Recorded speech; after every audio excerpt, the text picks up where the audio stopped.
एक प्रश्न है, आत्मा का क्या परिमाण? अणु परिमाण। अणु मतलब बहुत छोटा, बहुत छोटा, बहुत छोटा, इतना छोटा आप कल्पना भी नहीं कर पाएंगे, इतना छोटा। कैसे करेंगे, थोड़ा सा एक आइडिया देता हूं। एक श्लोक में लिखा था,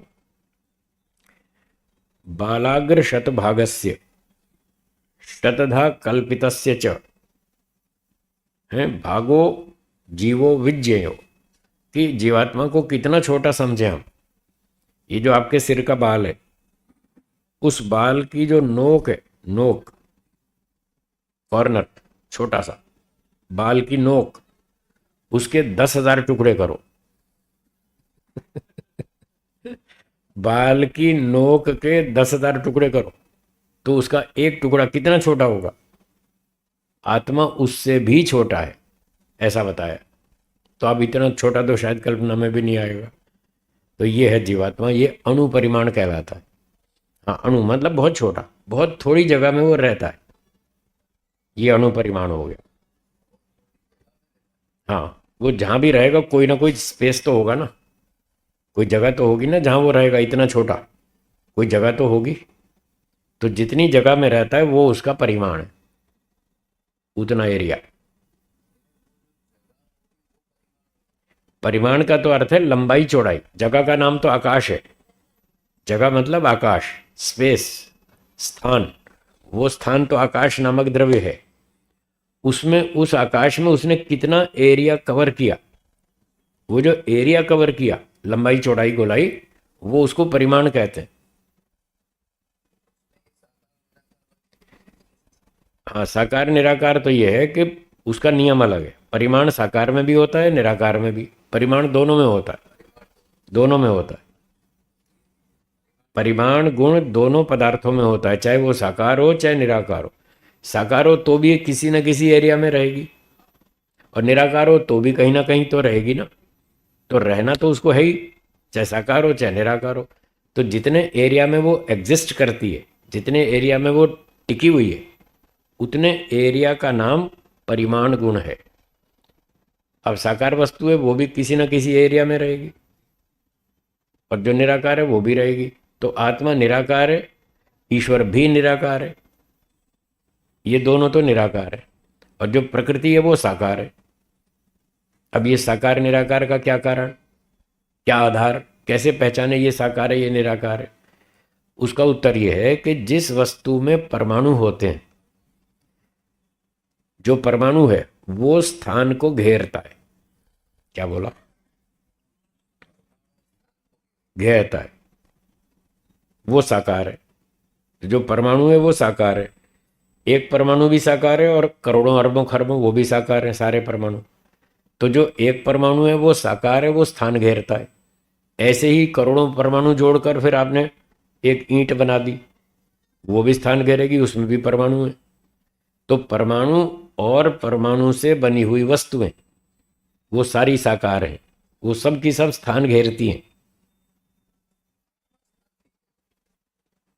आत्मा ना तो परमाणु, आत्मा में परमाणु है ही नहीं, तो ना वो साकार है ना वो स्थान घेरती है। जो साकार वस्तु है परमाणु वाली, वो स्थान घेरती है। आत्मा में परमाणु है नहीं है, तो वो साकार नहीं है, वो निराकार है। ये नियम है।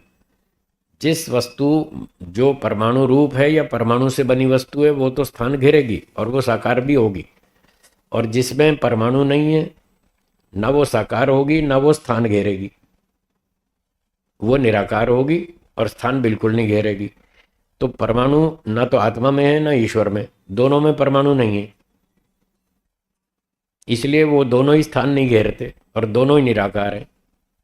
प्रकृति परमाणु है, और प्रकृति से बने सारे पदार्थ परमाणु वाले हैं, ये सब साकार हैं और स्थान भी घेरते हैं।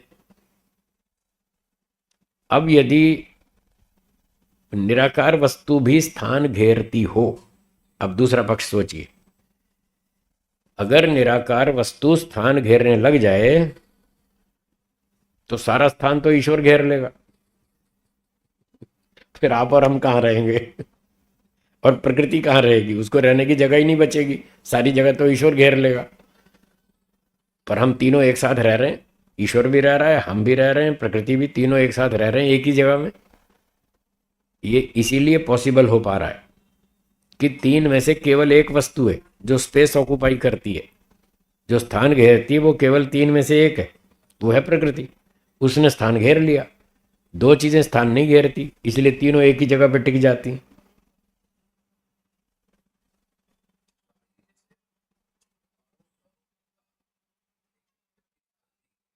अणु का मतलब मैटर नहीं है, मां परमाणु नहीं है।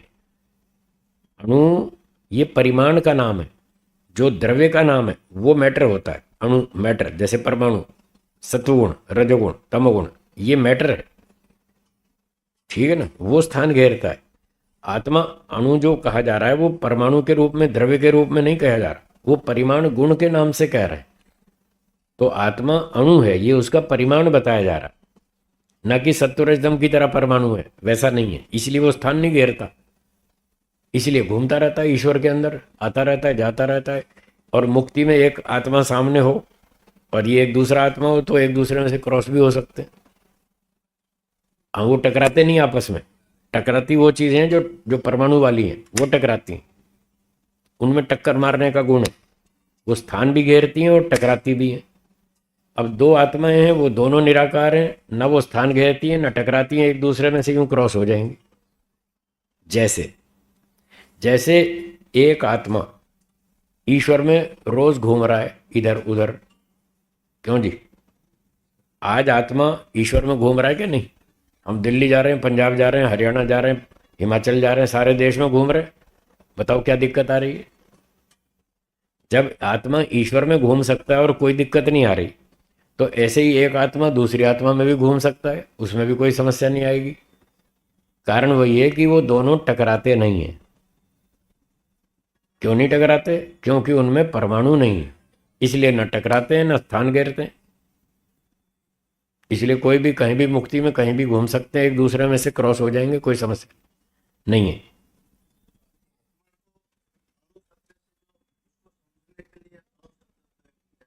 अणु परिमाण बताने के लिए, हाँ, नहीं नहीं नहीं नहीं नहीं नहीं, परिमाण बताने के लिए जब कोई ये सवाल उठाता है, आत्मा का परिमाण कितना, लंबाई चौड़ाई कितनी, जब लंबाई चौड़ाई बतानी हो तब अणु शब्द का प्रयोग करेंगे। और जब आत्मा की बात करेंगे, द्रव्य की, ये तो उसका गुण है। लंबाई चौड़ाई आत्मा का गुण है, वो ईश्वर का भी है। कठोपनिषद में लिखा है, अणोर अणियान महतो महीयान, पढ़ा है ना आपने? तो परमात्मा कैसा है? अणु से भी अणु है, बड़े से भी बड़ा है। तो अणु का मतलब मटेरियल नहीं है, वो परिमाण गुण की चर्चा है कि आत्म परमात्मा सूक्ष्म से भी सूक्ष्म है और बड़े से भी बड़ा है, पूरे ब्रह्मांड में फैला है। ब्रह्मांड से बाहर भी है, अंदर भी है, बाहर भी है, सब जगह है। वो स्थान घेरता नहीं, इसलिए वो सब जगह रहता है। और ये सारा ब्रह्मांड ईश्वर के अंदर रहता है। ईश्वर ब्रह्मांड के अंदर भी रहता है और बाहर भी रहता है। जब बाहर रहता है तो ब्रह्मांड ईश्वर के अंदर हो गया। बोलिए।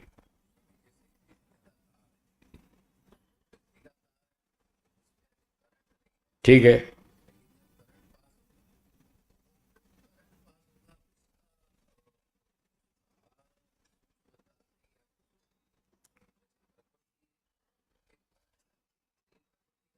हाँ जी, हाँ जी, आएगी, साकार होगी। वो आपकी पकड़ में नहीं आएगी, सूक्ष्म है बहुत। बिजली का तार है, अभी उसमें करंट नहीं है, तो भी वो तार ने जगह घेर रखी है, वो मटेरियल है। अब उसमें इलेक्ट्रॉन घुसेगा, वो जब ट्रेवल करेगा, वो भी मटेरियल है, तो वो भी स्थान घेरेगा, वो भी टक्कर मारेगा। हाँ, वो प्रकृति से बना है, वो भी मटेरियल है। जो मटेरियल है वो स्थान घेरेगा, वो सूक्ष्म है, इसलिए हमारी पकड़ में नहीं आता। लेकिन वो गणित के नियमानुसार वो स्थान घेरेगा, उसमें भी वो टकराने वाला गुण है। परमाणु है ना, इसलिए मैटर है। मैटर है तो फिर वो टकराएगा। ईश्वर और आत्मा मटेरियल नहीं है, इसलिए वो टकराता नहीं। उसमें कोई भी आना आना जाना, घूमना फिरना हो सकता है। होगा होगा, बिल्कुल वजन बढ़ेगा। जब करोड़ों इलेक्ट्रॉन घूमेंगे तार में तो भार भी बढ़ेगा। उसका भार बहुत कम है, बहुत कम है, इसलिए उसको गिन नहीं पाते, वो तोल नहीं पाते, गिन नहीं पाते, इसलिए उसको जीरो कह देते हैं मोटी भाषा में। पर कानून के हिसाब से उसमें भार तो बढ़ेगा, बिल्कुल बढ़ेगा। हम्म। फूलता है ना। अग्नि के परमाणुओं ने लोहे के परमाणु के दाएं बाएं घुस करके जगह घेर ली, इसलिए वो लोहे का गोला फूल गया। अग्नि के परमाणु घुसे उसमें, इसलिए वो फूल गया। तो परमाणु ने स्थान भी घेरा और भार भी बढ़ाया। आप ठंडे लोहे को तोल लो और गर्म करके तोल लो, उसका भार भी अधिक मिलेगा और परिमाण भी फैल जाएगा, बड़ा हो जाएगा। ये उसका उदाहरण है। आपका प्रश्न है बैक्टीरिया में आत्मा होता है या नहीं। मेरा उत्तर है होता है। जितने बैक्टीरिया हैं सब में आत्मा है। बैक्टीरिया में, वायरस में, सब में आत्मा होता है। उसकी क्या पहचान है? उसकी पहचान ये है कि जिसकी नस्ल पैदा होती है, क्या बोला, जिसकी नस्ल पैदा होती है उसमें आत्मा है, ये नियम।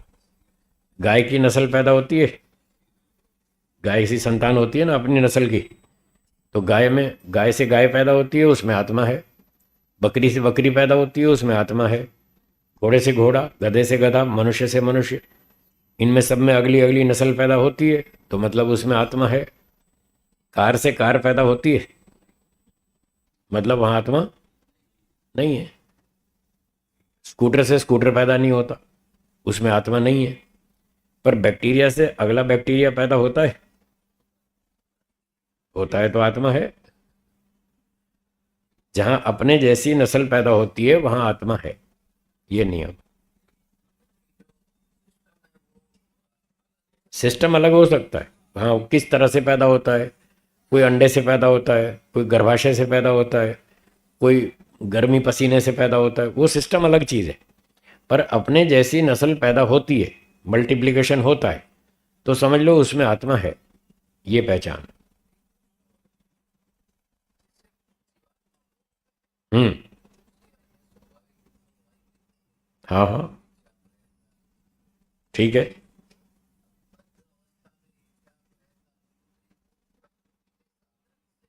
करता है। हम्म।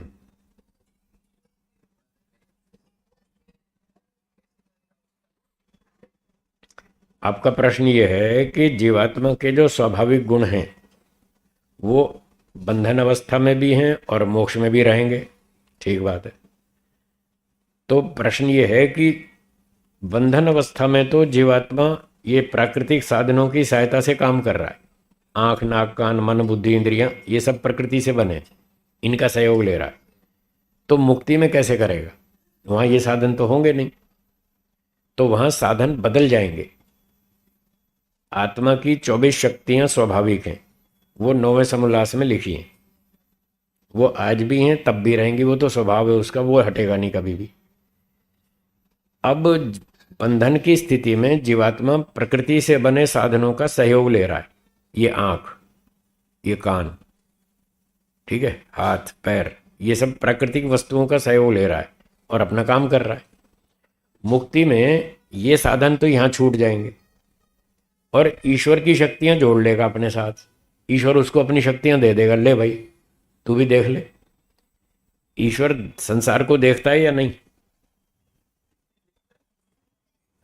जो पूछा उतना उत्तर देना बात करने का नियम है। ईश्वर दुनिया को देखता है या नहीं? क्या उसकी ऐसी आंख है प्रकृति से बनी हुई? फिर कैसे देखता है? उसके पास देखने की शक्ति है। ईश्वर के पास अपनी देखने की शक्ति है जिससे वो देखता है। ये प्रकृति वाली आंख उसको नहीं चाहिए। जीवात्मा में भी देखने की शक्ति है अपनी ओरिजिनल, पर वो बहुत कम है, कम है, बहुत छोटी, छोटी है, थोड़ी है, उतने से वो नहीं देख पाता। इसलिए उसको ईश्वर ने एक सूक्ष्म इंद्रिय, नेत्रेंद्रिय के नाम से बनाकर दी। तो एक तो जीवात्मा की अपनी ओरिजिनल देखने की शक्ति, गिनते जाना। पहली तो उसकी अपनी ओरिजिनल शक्ति 24 में से एक देखने की। दूसरी सूक्ष्म इंद्रिय जो नेत्र इंद्रिय के नाम से वो उसके साथ जोड़ी, अब दो हो गई, एक ओरिजिनल, एक नेत्रेंद्रिय, ऊपर से तीसरा ये गोलक, अब 3 हो गए, ये गोलक और जोड़ दिया। अब 3 जुड़ करके तब जीवात्मा को देखने में सुविधा होती है, तब वो देख पाता है। अगर ये गोलक हटा दें, आंख बंद कर लो, नहीं दिखेगा। ये भी हमको हेल्प करता है देखने में। तो गोलक, एक इंद्रिय, एक जीवात्मा की शक्ति, जब 3 इकट्ठी होती हैं तब जाके वो देख पाता है। तो इस आत्मा में एक ओरिजिनल अपनी देखने की शक्ति है ना। तो जैसे जीवात्मा में देखने की शक्ति है, ऐसे ही ईश्वर में भी देखने की शक्ति है, वो अपनी शक्ति से देख लेता है। आत्मा को इन 2 चीज़ों की ज़रूरत क्यों पड़ी? नेत्रेंद्रिय और ये गोलक आँख, इन 2 की ज़रूरत इसलिए पड़ी कि वो शक्ति बहुत थोड़ी थी, उतने से वो नहीं देख पाया, उसका काम नहीं चला, इसलिए 2 अतिरिक्त साधन और जोड़ने पड़े। अंग्रेजी में इसको एडिशनल डिवाइस कहते हैं। अतिरिक्त मशीन साधन उसको और जोड़ने पड़े, तब जाके वो देख पाया। तो ईश्वर के पास जो ओरिजिनल शक्ति है वो बहुत अधिक है, इतनी अधिक है, उसको ये 2 एडिशनल डिवाइस जोड़ने की ज़रूरत ही नहीं। वो इतनी शक्ति ज़्यादा है, वो उसी शक्ति से सारी दुनिया को देखता है। अब जब जीवात्मा मुक्ति में जाएगा तो उसके पास अपनी ओरिजिनल शक्ति तो है, ये 2 चीज़ें यहाँ छोड़ देगा और इन 2 की जगह ईश्वर की शक्ति अपने साथ जोड़ लेगा, एक अपनी और एक ईश्वर की देखने की शक्ति। तो ईश्वर उसको अपनी शक्ति जोड़ देगा और कहेगा, देख भाई, जिस शक्ति से मैं दुनिया को देखता हूँ, थोड़ी शक्ति मैं भी तुझे दे रहा हूँ, तू इसको अपने साथ जोड़ ले और देख ले दुनिया को, तू भी देख ले। तो जीवात्मा मुक्ति में ईश्वर की शक्ति से सारी दुनिया को देख लेता है। ऐसे ही सुनने की, ये कान यहीं छोड़ देंगे, ईश्वर से सुनने वाली शक्ति जोड़ लेंगे अपने साथ, तो हमें सारी दुनिया की बातें सुनाई देंगी। तो मुक्ति में आत्मा ईश्वर की शक्तियों की सहायता से देखना, सुनना, खाना, पीना, चखना, घूमना फिरना, सारे काम करता है। ये उत्तर हुआ। उसमें भी ऐसे ही है, जो हाथ है ये कर्मेंद्रिय है, यहाँ भी काम करने की आत्मा की एक ओरिजिनल शक्ति है, और कर्मेंद्रिय दूसरी सूक्ष्मेंद्रिय वो बना कर दी, और तीसरा ये गोलक। तो यहाँ भी हम 3 चीज़ों से काम ले रहे हैं, काम करने की मूल शक्ति आत्मा की, और ये कर्म हस्तेंद्रिय, और एक ये गोलक। तो अब 3 से काम ले रहे हैं। वहाँ पर जब मुक्ति में जाएंगे ये 2 यहाँ छोड़ देंगे, अपनी ओरिजिनल कर्म करने की शक्ति प्लस ईश्वर की शक्ति, वो दोनों जोड़ लेंगे और सारे काम करते रहेंगे। वहाँ भी ऐसा ही, सारी शक्तियाँ, प्राकृतिक चीज़ें तो यहीं छोड़ देंगे, कुछ नहीं ले जाना।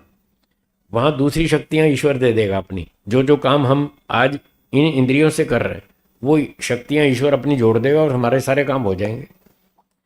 आप बम्बई जाते रहते हैं, जब घर में सोते हैं तो इस बिस्तर पे सोते हैं, जब बम्बई जाते हैं तो ये बिस्तर लेके जाते हैं वहाँ दूसरा मिलता है ना, जैसे वहाँ दूसरा बिस्तर मिलता है, तो मुक्ति में दूसरे साधन मिल जाएंगे, ये बिस्तर यहीं छोड़ देंगे। सिंपल बात।